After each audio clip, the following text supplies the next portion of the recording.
Hi everyone, welcome to episode 6 of Brass Chat, the weekly chat show from Brass Bands England. I'm Helen Minshall, one of the foundations team, and I'm delighted this evening to welcome Olivia and Matthew Hurst.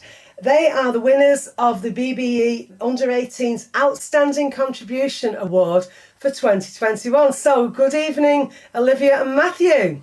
Hello. Hi. It's great to see you here on the show. Do you want to tell us, where do you live, Olivia?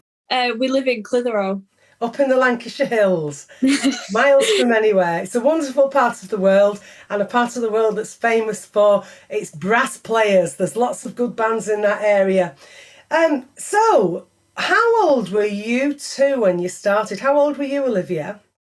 I was 8. Wonderful. And what about you, Matthew? I was 8 as well when I started playing. Right, so you started a little bit after Olivia then, did you? Yeah. Because are you 17 now, Olivia? Yeah. And what are you, Matthew, 15? Yes, 15. Got that right. Okay.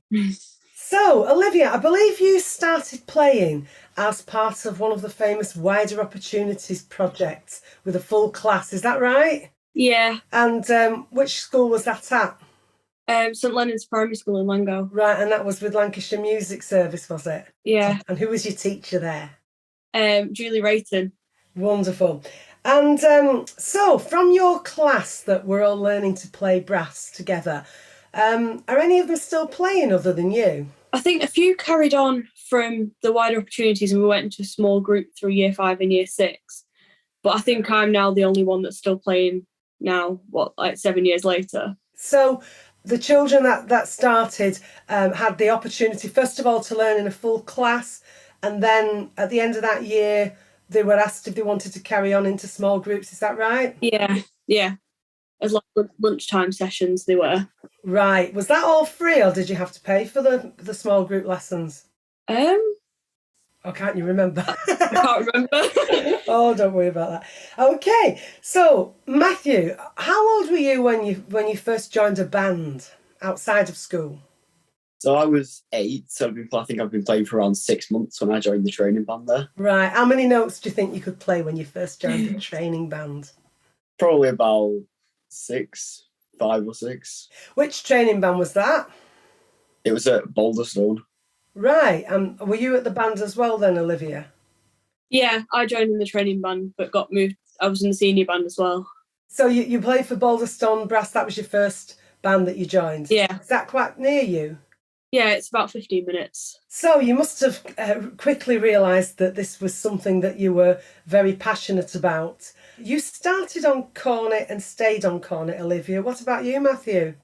I started on cornet. I played it for about a year and then moved on to baritone. Okay, what made that decision for you? It was just that there was a bit of like a sound at the mouthpiece. It was like it didn't really sound right. I thought I needed a bigger one. It sounded a lot better when I started playing baritone. Oh, you decided you had a big mouth then at that point, did you, Matthew? Great. And of course, there's been no looking back ever since. So, when did you start to get individual lessons? When I started high school, obviously, because I'd left primary school, I wasn't doing it anymore there. So I started having proper individual lessons then because obviously I wanted to carry it on. And it was at that point that I joined Boulderstone. We had a training band. So I think ever since then, I've just wanted to carry it on and get better and better. That's great. And what about you, Matthew? When did you start having individual lessons? I think it was mainly just after we finished the full class lessons. I started having proper lessons on my own. Right, okay. So, when did you take your first grades? It was summer 2016. I took my grade 2. Great, so you jumped straight to grade 2? Yeah. And what about you, Matthew? I did my grade 1 in July 2016. Well, I can remember you both setting foot through the door of the Lancashire Youth Brass Band. That's the band that I direct for anyone who isn't aware. I've had the Lancashire Youth Brass Band now. This is the 7th year. And Olivia and Matthew joined, I would say, probably about 2016. Yeah, 2016. Yeah, I remember Matthew came and played second baritone. Olivia was on the back row of the cornet section. Now, at the moment, you both play for Loststockholm band, and you come to Lancashire Youth Brass Band as well. What would you say, Olivia, what's the difference between the two areas of banding? I think it's the age difference that's the main difference. So at Lancashire Youth Band, obviously it's all kids. So it's made friendships for life, but also it's quite down to earth and not as serious. Whereas at Loststockholm, you've got to have a bit more like maturity kind of. It's a bit more where you've got to be a bit more serious and the contesting and everything. So that's I think that's a major difference with it. What about you, Matthew? What would you say? Well, basically it's similar to what Olivia said about like all the contesting in Loststockholm. We do it a tiny bit at Lancashire Youth Band, but not as much. And it's a lot more serious before a contest. Yeah. More intense playing wise. So when you've got a contest coming up, are you there every night? Yes. And you're really practicing your parts really hard. Which position do you play in Loststockholm, Olivia? I'm sitting on second man at the moment, so... Right, that's quite a big responsibility at a young age, isn't it? Yeah. What about you, Matthew? Where are you? First baritone. Right, I believe they have quite a few of the members of Lancashire Youth Band down at Loststockholm, which is quite pleasing to see that so many of them... How many have we got in there, do you think? There's 6, I think. Obviously, that's something that we've been trying to encourage, is for our members at Lancashire Youth to go to adult bands as and when they're ready. Do you think that's a good thing? Yeah, definitely. Yes. Yeah, it's good to be out there in the community and to be feeding the bands. So, Olivia, what would you say is your favourite brass band piece of music? I don't really have a favourite. I've always said I just enjoy playing the different genres. So like changing from like the pop tunes or film music to the more serious like hymns and things. I quite like playing the different genres. I've never really had a favourite piece. And what about you, Matthew? Well, it's kind of the same story here. I don't really have a favourite piece either, but I like to play pieces that are sort of challenging, and so I can test myself and then I can work on them. I know that you were both very excited to be going down to Cheltenham. Yeah. Obviously, that's something that was a bit special, and no doubt you were very frustrated when the first lockdown came and it all went pear-shaped last year. What was the piece that you played down there? Kaleidoscopes by Philip Spark. Right, and that's a little bit more challenging than some of the repertoire that we've been learning at Lancashire. Matthew, what's the most memorable thing? What will you remember in your old age as being the thing that you found most memorable about Lancashire Youth Band? Well, really, there's quite a lot. But one of the main ones that comes to mind is when we went down to Birmingham Symphony Hall and played on the stage there, which I thought was really good. That was Music for Youth, wasn't it? Can you tell us anything about Music for Youth? Yeah, it's quite a very good idea for a contest where you can choose your own programme, which I quite like that idea. It's sort of like when you're listening to it as well, when you listen to other bands, you get a variety of pieces that you can hear, not like listening to the same test piece a lot of times. It's nice in a way that Music for Youth isn't actually a contest as such, in that it's a kind of celebration of youth music. And I do remember that we qualified to go and play at Symphony Hall in, I think it was 2018. Yeah. And in 19 we didn't qualify, but you all wanted to go anyway and play in the tent. There was an option, wasn't there, to go and play anyway. What would you say was the point of that, Olivia? Why did we want to go to Birmingham and play in a tent? I think it was just the atmosphere of being down there with all the other groups, because they weren't all brass bands as well. That was quite nice about it. There was like choirs and jazz band, I think. But I think it was just the atmosphere of being there with everyone else and playing. Getting on the coach and going off for the day. Yeah. Get the day off school. I think one of the nice things there was that we got to do a workshop with the army, didn't we? In the big tent. I think that's quite nice. It brings people together and it's fun. Now, what about Loststockholm? Matthew, can you tell us what's the most memorable thing that you've done with Loststockholm? I think I know what you're going to say. Yeah, it's probably how we've been to nationals twice in 3 years. First time in the fourth section and the second time in the third section, which is probably very memorable in my opinion. Yeah, what about you, Olivia? Do you think the same or? I think the same, but obviously as well, how in our first year in the band we won the areas and the Preston contest. So it was really good feeling to be like, I was 13 at the time and we just won 2 contests straight in a row. And it's just the atmosphere with the band. It was all really nice because the band's like a family, to be fair. It is lovely, isn't it, when you get that sort of atmosphere? Yeah. So we've been away a few times with the Lancashire Youth Brass Band, haven't we? Yeah. Which was your first trip? The Isle of Man in 2017. Yeah, that was a really good trip, and one that we're hoping to revisit in 2021. Can you remember which bands we joined up with, Matthew? It was a band in Ramsey. It was the Ramsey band. They hosted a concert for us. We played at the Borac Park in Ramsey. That was a really nice experience.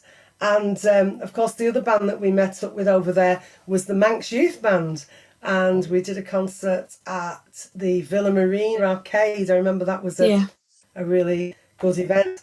So yeah, we're really looking forward, I know, to going away again with the Lancashire Youth Band in the summer. So what advice would you give, Olivia, to a young brass player who's thinking about joining a band? I'd just say just go for it, but never give up and just keep practicing, because there will be times where it's hard because you struggle with music. Some music's harder than others, but just go for it, because joining a band, it brings confidence, but it also helps you make friends for life, because I know I've made friends that I'll be friends with forever in Lancashire Youth Band and Lostock. And I know there's other people that are the same. So just go for it is what I'd say, and enjoy it.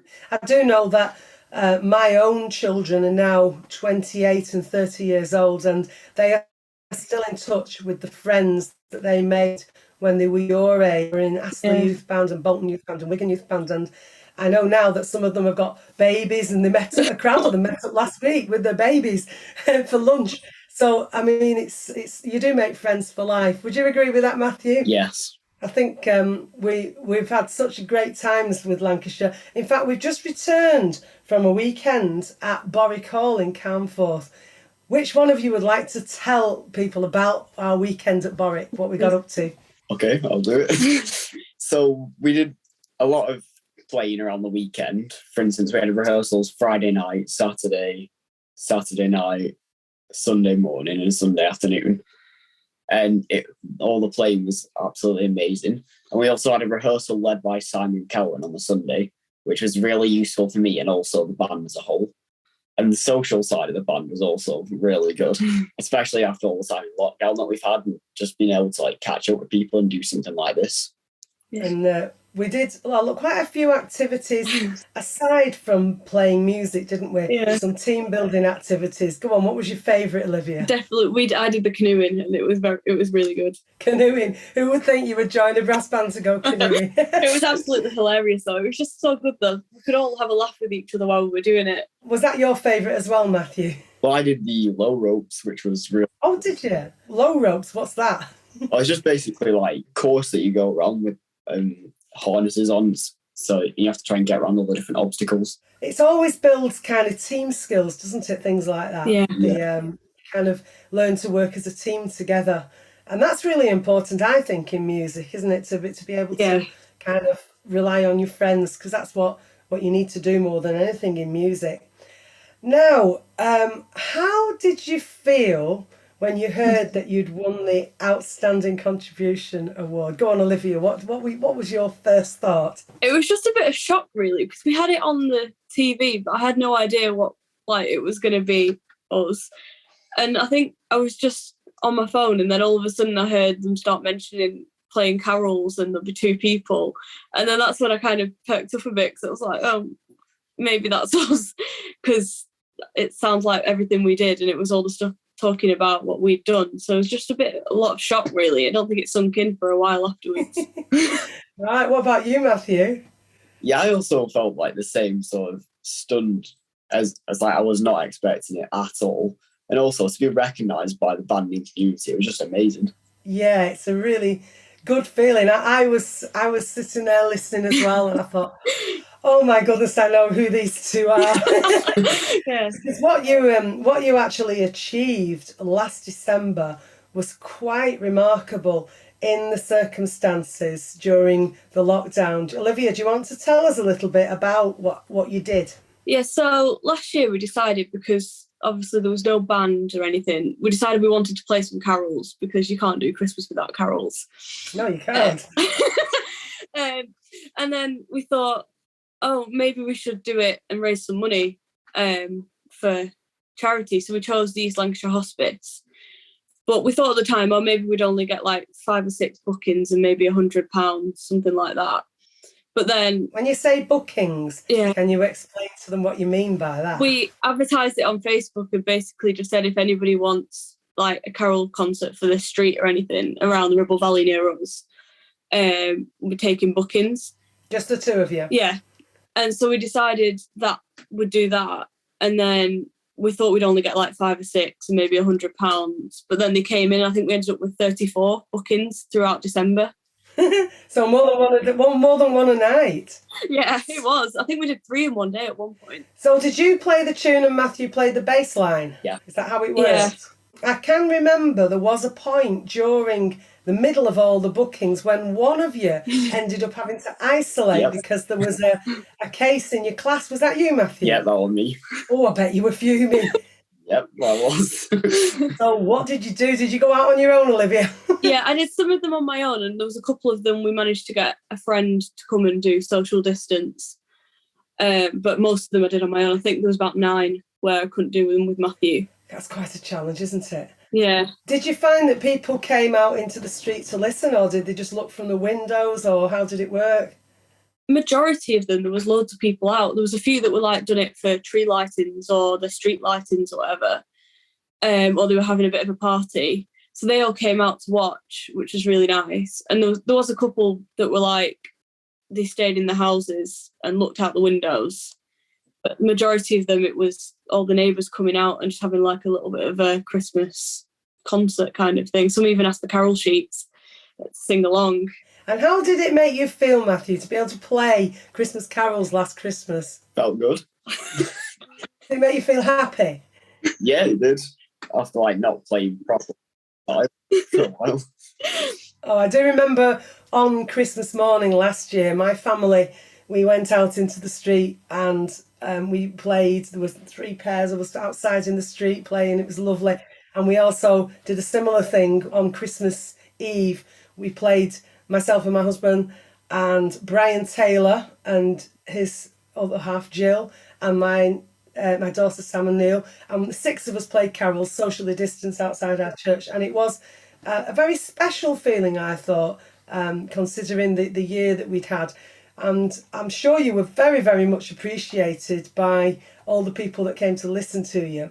Yeah. Do you want to tell us how much you raised for the East Lancashire Hospice? I can't remember the exact amount off the top of my head, but it was over 6,000. I think it was something like £6,048. Yeah, it was something similar. That is incredible. Did you do like a Just Giving page or anything? Yeah, we had a Just Giving page, and then we also took collection buckets to the streets, to the places where we were playing. So it was a mixture of both. That's absolutely incredible to have 2 young people who, not being sort of put down by the fact that there was a lockdown, but you did whatever you could to go out there and raise that money. And I think that's really, really stunning. So very, very well deserved, and fantastic shining examples of young people in our banding communities. So looking a little bit to the future, Olivia, what plans have you got musically going forwards? So next year I'll be going to uni, so I really want to go to Salford University and do music. There's a music course there. That's where I went. Yeah. Have you been to look round? Yeah, we went to an open day last month. It was good. Kind of sold on the idea of going there. Yeah, definitely. Right, and what about you, Matthew? Do you plan to have a career in music? Well, I'm not entirely sure. I think I might just keep it as a hobby for the time being, because I've got other like things that I'm sort of stronger in, I think. Well, I know that both of you, during the course of the last year, I know because I've been teaching you, that you've both been doing grade exams actually online. Olivia, can you tell us a little bit about what an online exam entails? So we had to, for my grade 8 and the grade 7, but the grade 8 was more because we had to do scales as well. For grade 7, they didn't do scales. But we had to do all 3 pieces and the scales in one recording, which went on for like half an hour. And so it was like, if one thing went wrong towards the end, you've got to restart the whole thing to do the whole recording again. Oh, so you could do as many recordings as you like, provided you did the whole thing in one take. Yeah, but it was difficult. It was better in some ways than doing it face to face, because you didn't have to do the oral and the sight reading. But in other ways, I think I'd rather have done it face to face, because at least you get a break in between playing the pieces. Yeah, and I think when we did the grade 7, you both played along with a backing track, where for grade 8 we decided to use a live accompanist. Yeah. Because we found that you really couldn't fit the grade 8 pieces to a backing track, could you? No. Particularly your Over the Stone, Matthew, Yes. and your Quiet City piece, Olivia. Yeah. Anyone who's done grade 8 and has played Quiet City would probably imagine what it would be like trying to play that along with a backing track. Yeah, it was so hard. Now, not only have you both started playing in the band, but your mother's also started playing.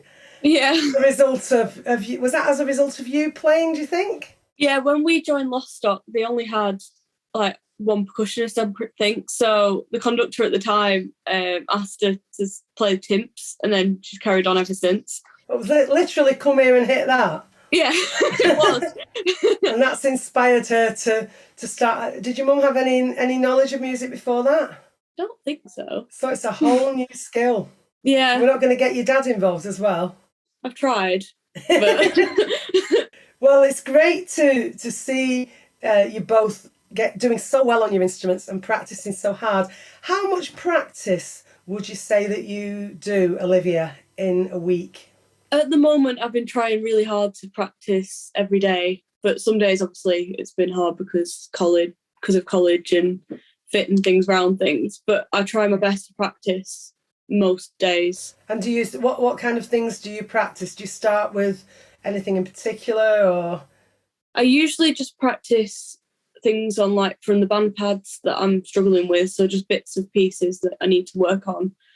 But then also I play my stuff for my lessons and practice scales and stuff, because I've been told to keep practicing scales as it's important. So. Yeah. So you both recently auditioned for the National Youth Brass Band. Can you tell us what the audition was like, Matthew? What did you have to do for that? So I had to play two pieces that were both unaccompanied. So I played Over the Stone and the Organ Study No. 6. And then we also had to do some sight reading and some scales, which we had to learn. How many scales was it we had to learn? About 7 or 8. Yeah, there were about 7 or 8 scales that we had to learn for that audition. But then they only asked us 3. But you never know which 3 you're going to get asked. Yeah. Yeah, you never know. Not until you get there. So, well, it's great to have you both here on the BBE chat. I know you've been joining in with quite a few of the things that we've had going on during the year. I remember you joined in with our brass day that we had back on the 7th of April. Yeah. I remember Olivia telling her mum that Helen was jumping up and down like an excited puppy. We did have a good day though, didn't we? It was something quite different, wasn't it? Yeah. You've also helped quite a lot with different presentations that we've been doing, in helping with playing some pieces for... I did a thing with the Scottish Brass Band Association where you did some demonstrations for us, didn't you, when you were playing easy pieces and showing the kids how they went. Well, I really am very proud of both of you. You're really shining examples of what we expect from students at Lancashire Youth Brass Band. I'm glad that you really enjoy playing in the youth band, and I'm so glad that you're in an adult band too. And you've clearly developed a passion there for life, passion that's going to stay with you and carry on all the way through. And I'm sure that you'll go on to inspire children who are younger than you and to show your leadership skills and to carry on and continue to make banding music for life. So thank you very much, Olivia and Matthew, for joining us this evening, and we will hope to see you soon. Yeah, thank Okay. you. Thank you. Bye.